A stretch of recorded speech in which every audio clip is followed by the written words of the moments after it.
qu'on est la meilleure tribune du championnat? Mais oui, je veux dire qu'on est la meilleure tribune du championnat.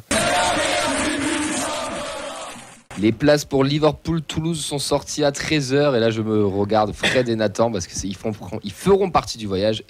Est-ce que vous avez vos places, les gars? On les a. J'ai moins galéré que pour les places PMR. C'est rigolo. Hein. Mais ouais, j'ai réussi à les avoir. On s'est connecté. On était synchro. Voilà, on s'est connecté à 12h30. On a attendu un peu. L'attente était. Il y a eu 2 phases d'attente. Donc en tout, ça a dû faire quoi 40 minutes 45 minutes? Ouais, à peine, ouais. Ouais. Et donc après, voilà, on a pu. Toi, t'étais là un peu avant, il me semble. Ouais, toujours. Ouais. Toujours à l'affût. Il y en a, parce que vous êtes 3 à partir, il y a Clément aussi qui vous rejoint, il y en a un qui a galéré dans l'histoire.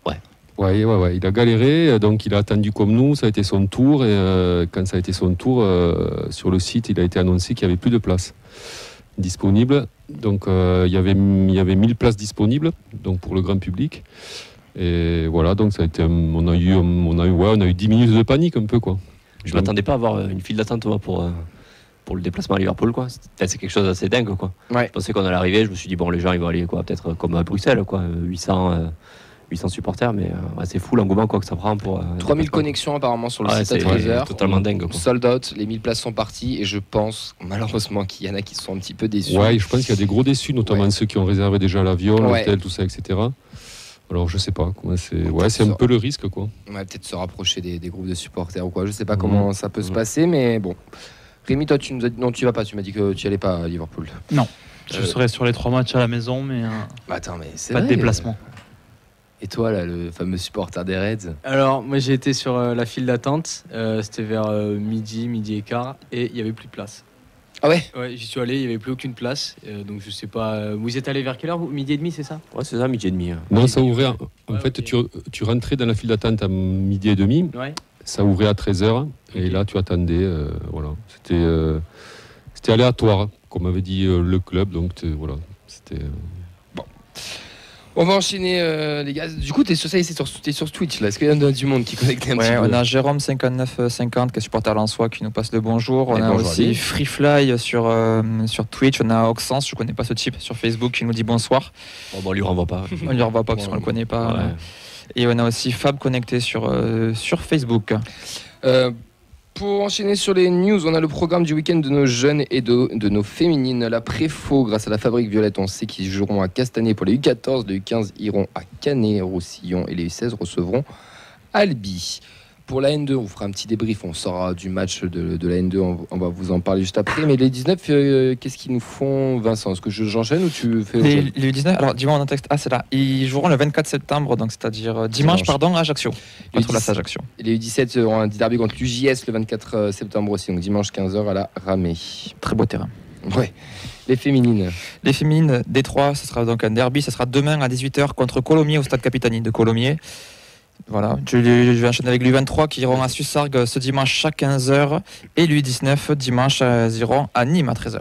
On peut vous dire déjà que Mehdi, Elliot et moi-même serons féminines demain à 18h à Capitanie. On fait le grand chelem, on a une semaine, on a fait 3 Danus, 2 émissions, on s'est tapé les N2, on va voir les féminines, on revient en Danus dimanche.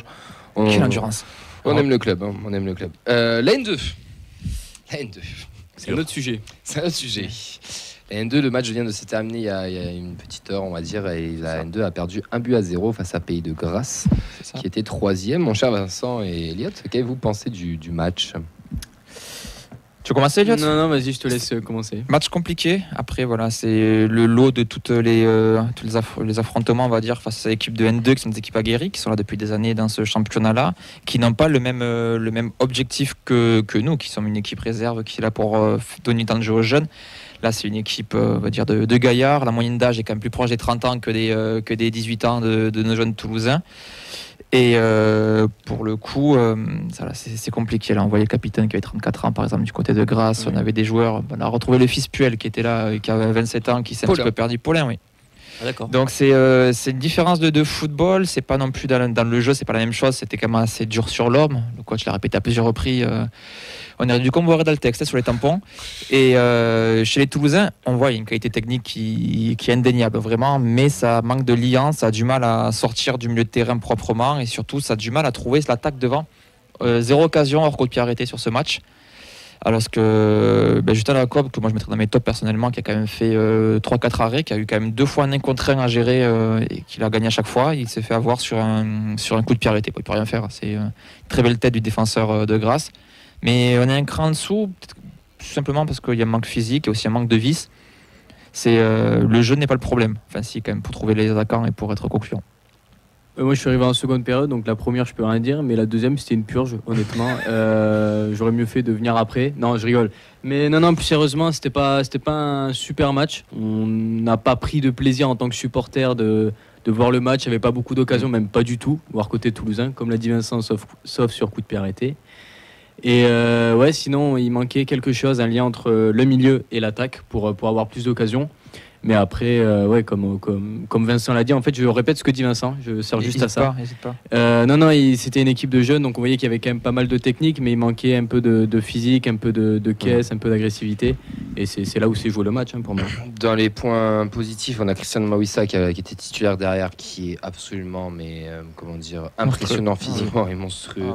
Ah oui. Techniquement très à l'aise, dans le placement très bon. Dans les duels, laisse tomber. Enfin, le mec, c'est un Golgoth. Mais intelligent, il sort proprement. Les deux encore qui ressortent un peu du lot, je trouve que c'est encore Zuliani Lamadi aussi, qui, même s'ils font pas forcément un gros match, on sent qu'ils sont là. Bakouche, c'était un peu plus compliqué sur son côté gauche. Après, beaucoup de nervosité, beaucoup de fautes, beaucoup de cartons. En face, pour moi, c'est de l'anti-football. C'est de l'anti-football ce qu'ils font en face. C'était vraiment absolument moche à avoir joué. Moche du coup à l'expérience. C'est pas du foot. C'est pas joli, mais bon, mais ça gagne. C'est pas beau, ça gueule sur le côté. C'est bon, bref. C'est le foot amateur, Camille. Ouais, non, mais. Tu peux quand même voir du beau foot en foot amateur. Foot amateur où ça joue quand même mieux que ça. Hein. Oui. Là, c'était vraiment.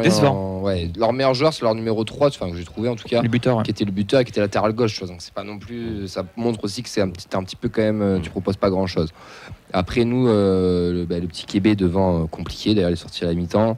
Ngako qui est rentré, pas plus. Mais après, on peut même pas leur en vouloir. Ils sont pas servis, les mecs. Tu peux pas dire s'ils sont vraiment bons ou mauvais.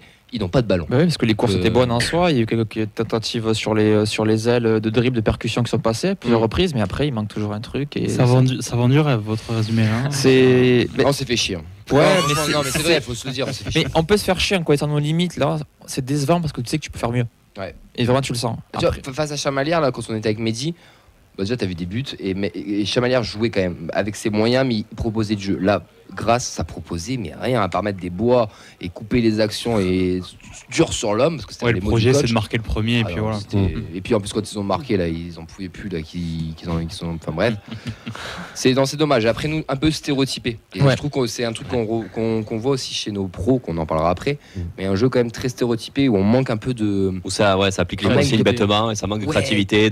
Pas forcément de créativité, mais de folie. De folie, ouais. On sort pas du plan. Ouais. Oui, ça. Mais bon, malheureusement, dans N2, quand tu as des joueurs jeunes comme ça, malheureusement, si tu appliques à la lettre tes consignes du coach, d'ailleurs, il y avait le président qui était là. Ouais, Monsieur Comely qui était là, qui a salué tout le monde. On a vu le 13 et on a aussi le coach qui parlait un peu plus à ses joueurs, qui les guidait un peu plus. C'était intéressant, mais bon, voilà. En tout cas, Mawissa, waouh. Il est prêt. Hein. Il est prêt. Il est prêt, ouais. Le dernier qui m'a fait cette impression-là, c'était Rest il y a 2 ans, donc c'est pour dire à peu près. Ça tombe bien, il a un match Europa League à jouer, Mawissa plutôt. Ça tombe bien. Non, ouais, le gamin, il est chaud. Ouais. Enfin, après, s'il n'est pas sélectionné à U19 à chaque fois pour rien non plus, quoi. C'est qu'il y a une raison, forcément. Puis même physiquement, il est Oui, il est prêt, tout simplement. D'ailleurs, celui qui l'a remplacé, Westbauer, fait une bonne rentrée aussi, très propre. Hein. Mais Mawissa, c'est. Puis si tu laisses partir Roux sans le remplacer, je pense que Mawissa. Il était prévu pour compter dans cette équipe la pro, donc clairement.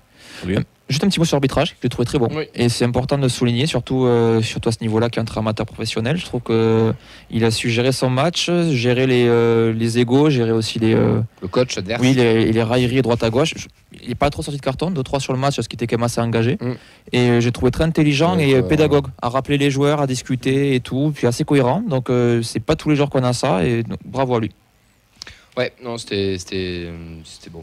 C'était une purge, mais bon, on y allait. Mais allez-y, sérieusement, allez-y. Puis niveau comptable aussi, c'est compliqué. Là. J'ai l'impression que c'est début de saison. Un point, combien de matchs 3, 4 Quatrième match. 4, ouais. Quatrième match, si descente. Comme on disait avec Mehdi, tu seras national l'année prochaine. Il y a des clubs qui sont en N3, des clubs de Ligue 1, des réserves, qui risquent, elles, de descendre en R1.